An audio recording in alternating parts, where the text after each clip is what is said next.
Opening slide graphic text title: Opening up university life to people with intellectual and developmental disabilities.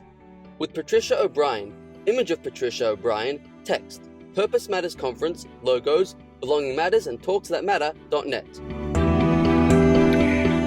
So as Jan said, I'm going to talk about the opportunities for people with intellectual and developmental disability being included within university settings. And as Jan said, my premise is that people with intellectual disability have been shut out of university settings.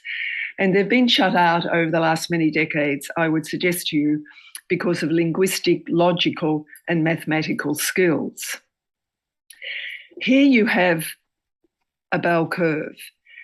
What I'm arguing is that instead of being included within university settings, the pathways that we have made available to students with intellectual disabilities post-school have not been really culturally valued. The bell curve on the right side are activities of life that are valued. On the left side, activities of life that are not so valued.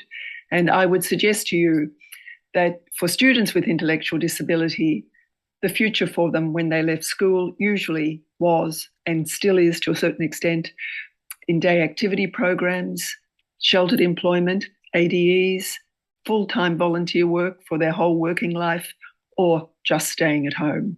So the question for you is, do you see that as being societally valued? Compare that to other students who leave school and go on to university life, maybe a gap year, part-time jobs while studying, apprenticeships, full-time work, or maybe they travel overseas with their peers. So why is there such a gap, particularly when the UN Convention now has enlightened us with Article 24 that all persons with disabilities have the right to an inclusive education system at all levels? And of course, that includes universities. I would suggest also that universities have been asking the wrong sort of question. Universities ask the question, how smart are you? And if you've got enough grade, you can be admitted to certain degree courses. The question that I think we should be asking is, how are you smart? And Howard Gardner's theory of multiple intelligences has introduced us to that there are 8 types of multiple intelligences: spatial intelligence, bodily kinesthetic intelligence, musical, linguistic, logical, interpersonal, intrapersonal, and naturalistic. And the people that you know, the people that you may have supported in your professional life, or you may be a family member, or you may have experienced disability yourself, I think you would agree with me that the multiple intelligences are very apparent for the student group with intellectual disabilities that leave school. So what I'm saying is, let's do away with the bell curve. Let's move away from lack of linguistic, logical, and mathematical skills as a criteria for entry to the university, to that of an abundance of intelligences. So what is a successful university experience? You can see in the slide there, and there is a photograph of one of our students that graduated from the course that I was involved in at the University of Sydney, and he there is with his 2 mentors, one an academic mentor, the other a social mentor.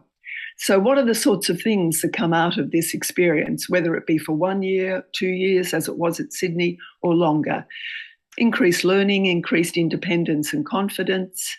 People tell you that they feel that they've developed more life skills, they feel more accepted, they've made friends, and they're more likely to get a job and earn a much higher income. And the citations down the bottom are different researchers that now are starting to study this phenomena, and these are some of the things and some of the themes that are coming through in the research.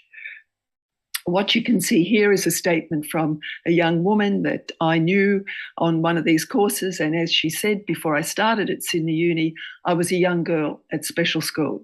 I'm now an independent adult living in a much wider world. So what can you expect that you would find in such a university course.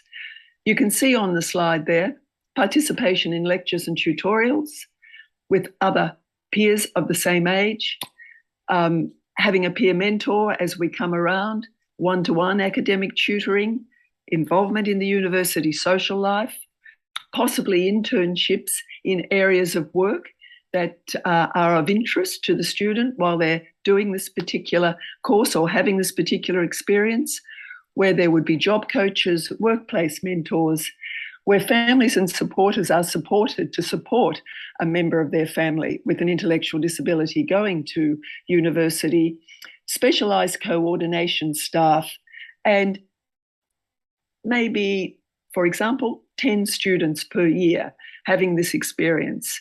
The smaller the number, the more likelihood that the phenomena of inclusion will be strengthened and heightened.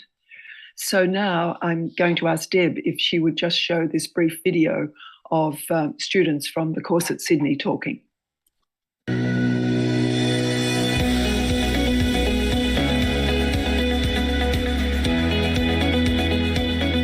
I think what makes it unique is that it is enabling students with intellectual disability to gain a post-secondary education. Here at Sydney University, Unity Beyond gives the students the opportunity to choose whatever subjects they have great interest in, and they audit those subjects over a period of 2 years. Students with intellectual disability going to university was the next frontier.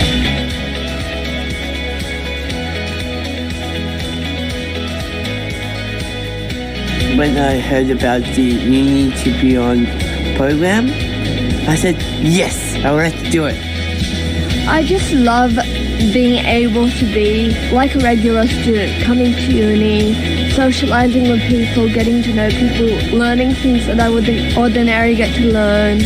When I was first approached to have someone in my class from Unity Beyond, I was like, absolutely, without a doubt, this is the program that I am inspired to be a part of. To have someone with a disability in my classroom participating as a regular student, I was on board. When I was first approached by Unity Beyond, I had a bit of trepidation. I wasn't sure that I had enough training to help them and teach them effectively, because I was worried that the Unity Beyond students wouldn't integrate well with the other students in the classroom. My fears were totally baseless. They integrated well. The other students made them feel welcome. They helped them out on a task, and they didn't treat them like they were different. It was beautiful to watch. And I see they're eager, they're bright, they're enthused. They really want to get involved, so their capability is large. Time and time again, I see inclusion as a major thing that's improving and making a huge impact on the lives of people with a disability. As a university student, they have 2 mentors. One is an academic mentor and one is a social mentor. Throughout the semester, they just become friends and they're like your friends for life. From my perspective, I see them having a chance to engage with other students. They learn the structure, coming to university, finding a table to sit in the tutorials, interacting with other students. Everything has its challenge. I always was excited for uni even though I had no idea what to expect. Starting uni took some getting used to, but it has become the most fun learning experience so far. My favourite part of being a uni student is just being on campus and having the freedom to do what I want at uni, getting lunch and hanging out with friends in my classes. By introducing internships, our students can have a taster of what they might like to do in terms of employment. So we talk with them and find out what's an area that they would like to work in, and then we match them with a placement, whether it's in commerce or whether it's in industry or retail, so that they can have an opportunity to see if this is what they want to pursue in the future. I am proud of the work that we've been doing, and I hope to be involved in this program as long as I work at the university. So I think in terms of the Unity Beyond program, it's really kind of advancing how we see disability and breaking down a lot of those barriers. And that can have such an impact on the individual and then also on the university culture as we embrace diversity and inclusion, which is just such an important part of life here. Well, the students grow in confidence, they grow in their own self-esteem, they stand a mile higher than they did before they came. they network with other university students, and they no longer feel different.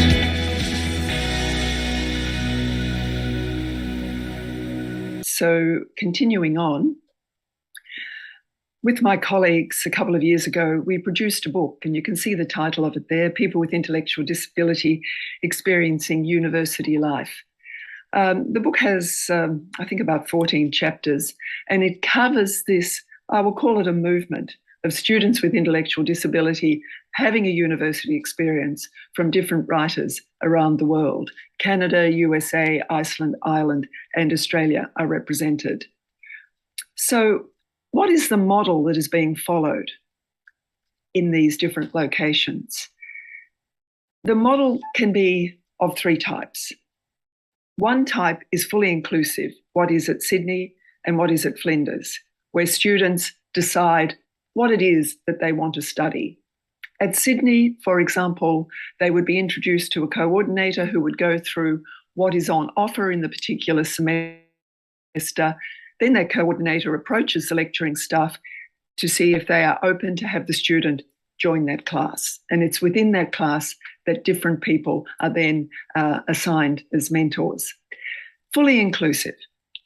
If you come down to the other end, segregated model is another option. There are some universities where a group of students with intellectual disability are studying and learning with one another. They are included, but it's really only locational geographic inclusion. Or there's the hybrid model, where people can have some learning with other people with disability and other learning with other university students. So the first type of program that I was involved with was at Trinity College Dublin, and that was a hybrid program where the majority of time the students were with one another, but apart from the employment-orientated modules, there was then one or two research modules where they joined the rest of the university, and where, for example, I can remember one of the subjects the student chose was on the Bronte sisters, and then doing a large scale, like a dissertation on the Bronte sisters, was what that student then presented. So that's a hybrid approach. But if you have a look over at the next photograph, it's from the University of Calgary.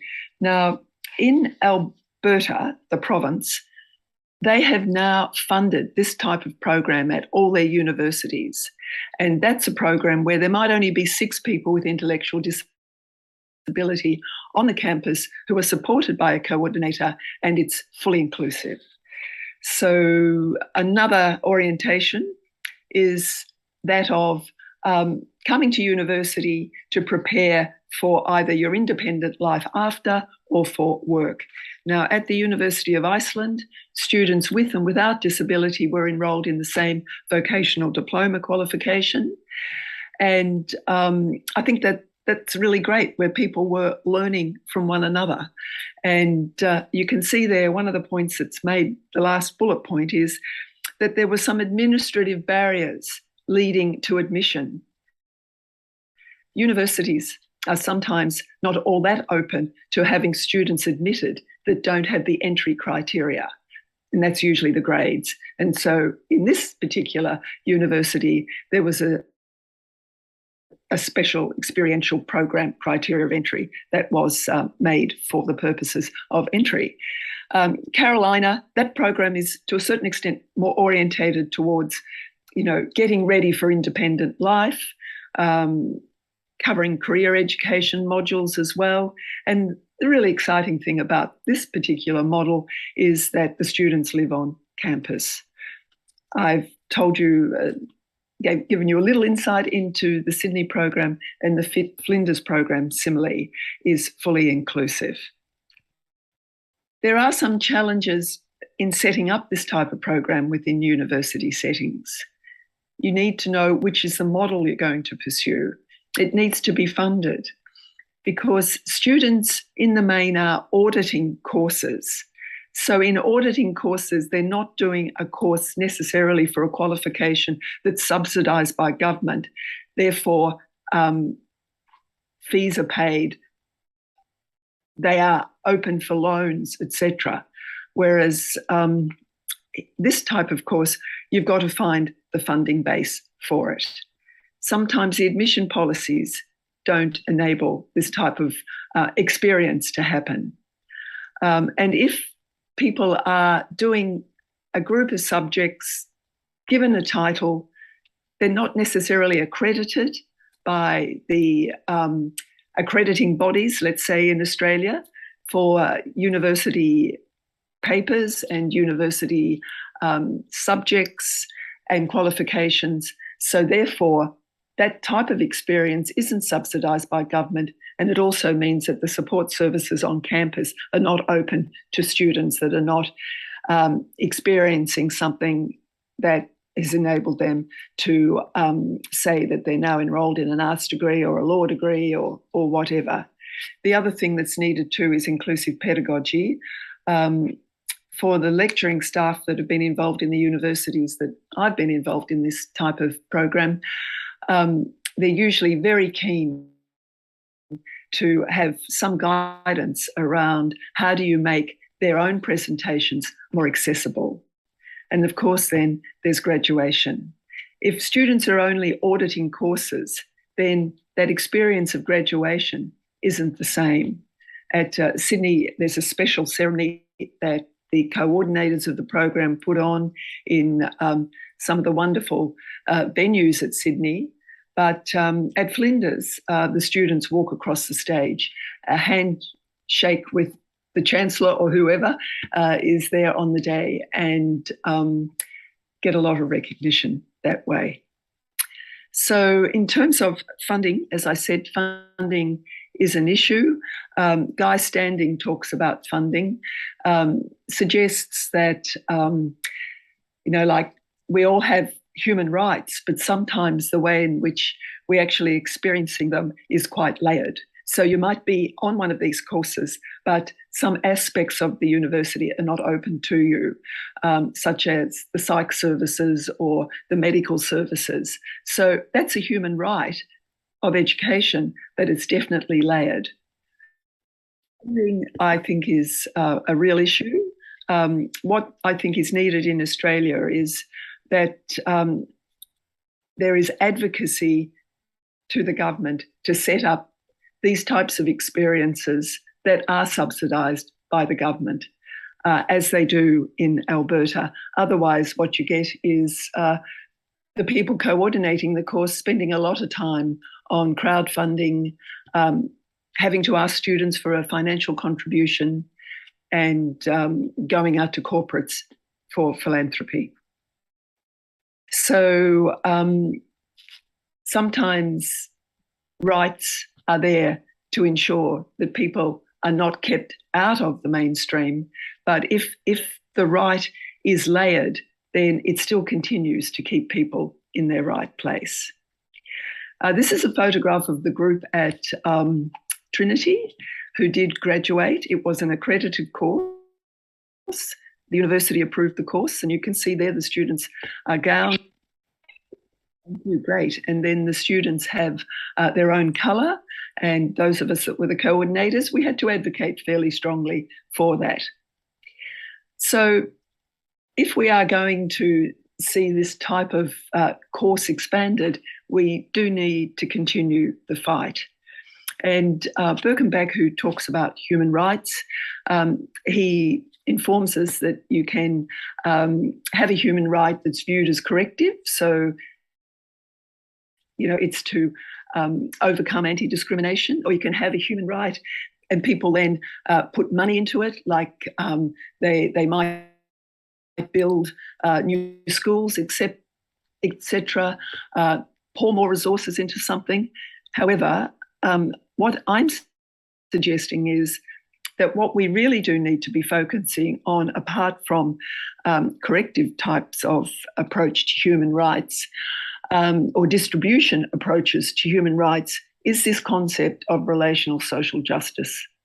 Relational social justice centres on the recognition of relationships as part of bringing about change. Relationships as the students have who come to university with other peers who are doing the same course in the same place at the same time. Relationships with university staff, relationships then outside of the university in following up their internships in an area that they're keen to get work in. So I think rights are not only just about finding ways to pour money into something to make things equal, but also for us all to examine our own hearts and minds about how can we practice more this concept of relational social justice. If you go onto YouTube and put uni to beyond, uni as in university, to the numeral beyond, there is a whole set of other videos. This is a lovely video of Chris and his mother talking about the experience at Sydney University of Chris coming to the university where his father was a student. So if any of you are interested in discussing how to set up this type of opportunity, my email address is there and I would be very happy to respond. Closing slide graphic text. With thanks to Patricia O'Brien, CrowdComms, Purpose Matters Conference 2022. This video was made possible with the support of an Information and Capacity Building grant through the Department of Social Services. Produced by Belonging Matters. Belonging Matters makes every effort to provide accurate and up-to-date material. However, information is subject to change, and our materials for reference only. This video was filmed on the land of the Wurundjeri Woi-wurrung peoples of the Eastern Kulin Nation. Logos, Belonging Matters, talksthatmatter.net.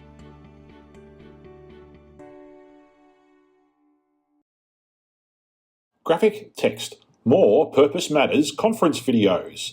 To watch more videos from the Purpose Matters conference, please head to free videos on the Talks That Matter website, talksthatmatter.net. Logos, Belonging Matters, Talks That Matter.